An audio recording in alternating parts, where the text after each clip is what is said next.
Tienes que cumplir con lo que Dios te ha entregado por hacer también, en lo material, en tu trabajo, en cualquier cosa. Pero tú estás conectado. Y es así que vas a empezar a conocer el tiempo de Dios, vas a empezar a escuchar su voz.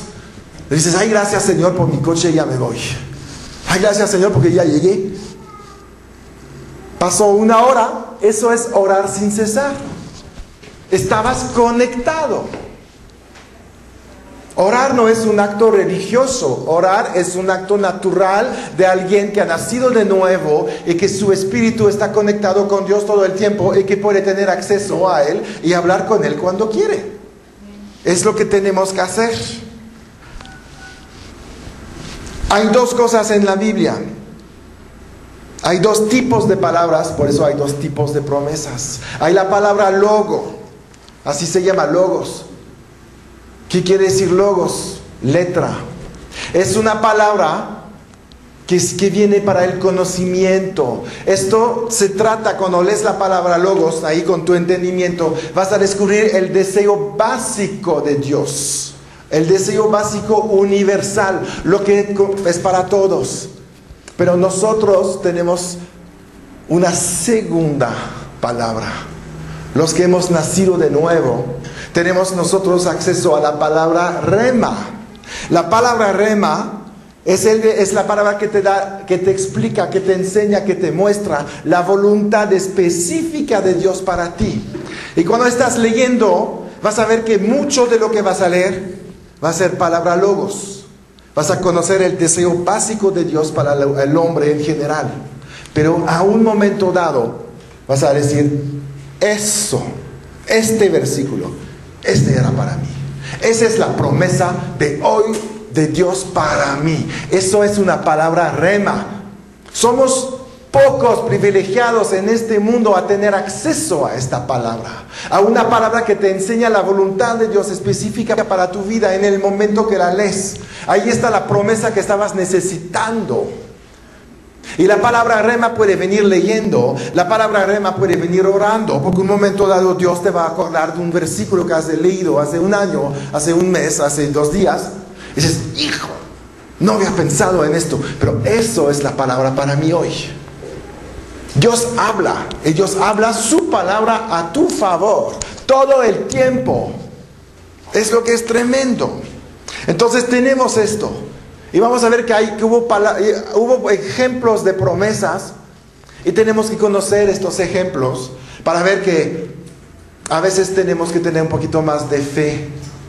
La paciencia, cuando estamos esperando una promesa, es un acto de fe, es un paso de fe. Y vamos a 1 de Samuel 16. 1 de Samuel 16. Y vamos a ver aquí a alguien que recibió una promesa tremenda de Dios. Tremenda. 1 de Samuel 16, 11.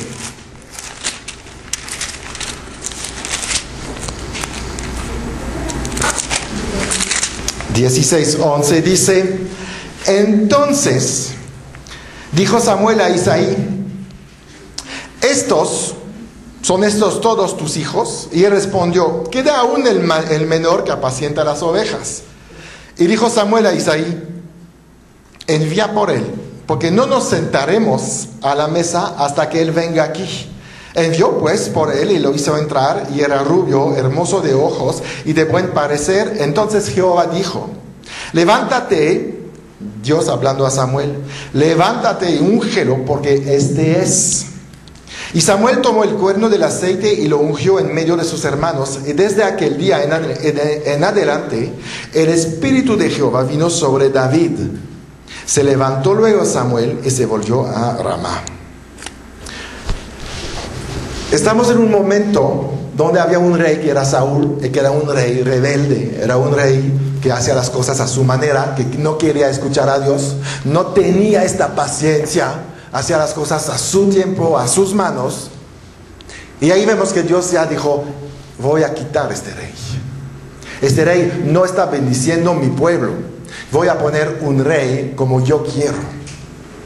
De hecho, Saúl fue rey, pero un poquito afuera de la bendición de Dios. Es otro estudio, pero podemos ver un día eso.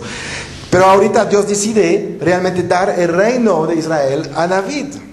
Por eso le manda al profeta Samuel, y Samuel unge a David como rey de Israel. Pero David recibió el reino luego. No.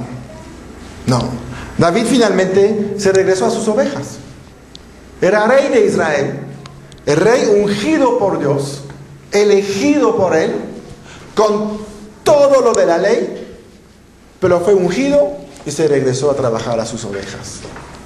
No actuó como rey en este momento. Había recibido realmente la promesa, pero tuvo que esperar a que se cumpliera esta promesa. Muchas veces a nosotros nos pasa igual. Recibimos una palabra, recibimos una promesa, pero no llega. Llega más tarde. A veces ni va a llegar. Esos momentos tristes, porque hemos recibido una profecía y dices, ¿y por qué no me ha llegado? Que a lo mejor tu carácter no estuvo listo para hacer lo que Dios estaba profetizando. Saúl podría haber sido el gran rey, podría haber seguido, pero no supo manejar la promesa, la echó a perder y Dios se la quitó, quitándole su vida, quitándole bendición, se murieron sus hijos, hubo tantas cosas. Nada más porque no supo manejar la promesa. David la manejó. David fue paciente. David aguantó todo el tiempo. Sabía que era difícil. Pero Dios manejó su carácter. Hizo de él un carácter fuerte. Un carácter como el carácter de Dios. Así dice la palabra. David tenía el corazón como el corazón de Dios. Y eso no se hizo en el primer día cuando llegó ahí con Samuel. Eso se hizo con la paciencia, con la tribulación de David, que tuvo que aguantarse cuánto tiempo viendo a Saúl. Lo tenía en sus manos, lo podía haber matado. No lo hizo.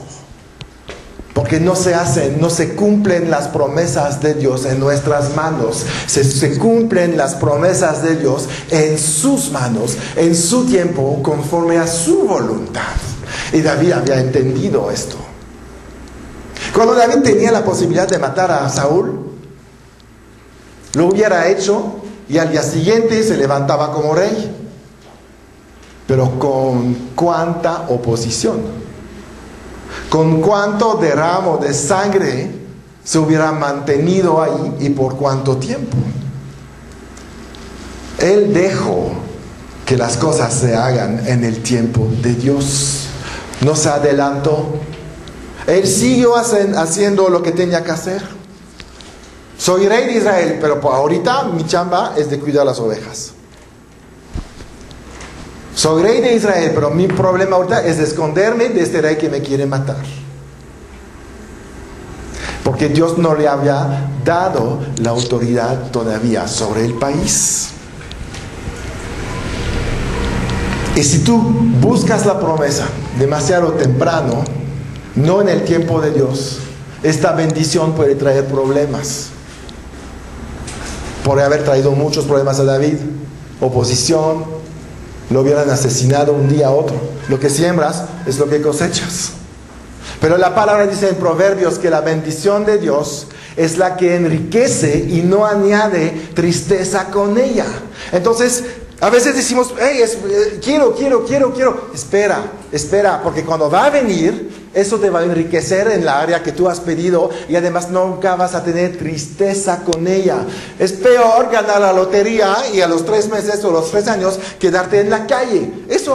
Esta bendición te enriqueció, pero no te trae realmente alegría, trae tristeza al final. Y es lo que Dios quiere. No quiere que haya tristeza. Quiere que la bendición sea cumplida, perfecta, que tu gozo sea cumplido, dice en Juan. ¿No? Entonces a veces vamos a tener que soportar cosas difíciles.